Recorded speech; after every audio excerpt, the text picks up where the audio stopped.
Chapter 40. Now after these things, the chief servant who had the care of the wine and the chief bread maker in Pharaoh's house did something against Pharaoh's orders.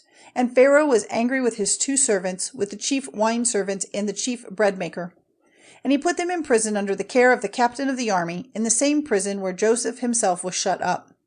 And the captain put them in Joseph's care, and he did what was needed for them, and they were kept in prison for some time.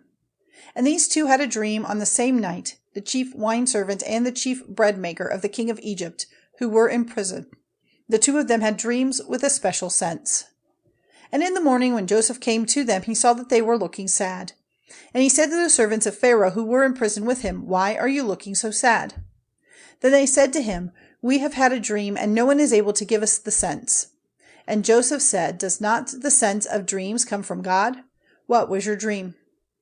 Then the chief wine servant gave Joseph an account of his dream, and said, "In my dream I saw a vine before me, and on the vine were 3 branches, and it seemed as if it put out buds and flowers, and from them came grapes ready for cutting. And Pharaoh's cup was in my hand, and I took the grapes, and crushing them into Pharaoh's cup, gave the cup into Pharaoh's hand." Then Joseph said, "This is the sense of your dream. The 3 branches are 3 days.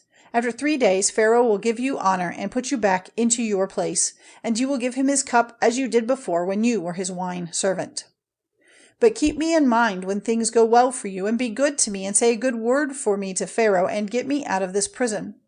For truly I was taken by force from the land of the Hebrews, and I have done nothing for which I might be put in prison."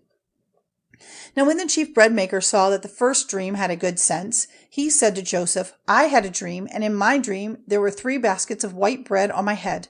And in the top basket were all sorts of cooked meats for Pharaoh, and the birds were taking them out of the baskets on my head." Then Joseph said, "This is the sense of your dream. The 3 baskets are 3 days. After 3 days Pharaoh will take you out of prison, hang you on a tree, so that your flesh will be food for birds." Now the 3rd day was Pharaoh's birthday, and he gave a feast for all his servants, and he gave honor to the chief wine servant and the chief bread maker among the others. And he put the chief wine servant back in his old place, and he gave the cup into Pharaoh's hand. But the chief bread maker was put to death by hanging, as Joseph had said. But the wine servant did not keep Joseph in mind or give a thought to him. End of chapters 31 through 40.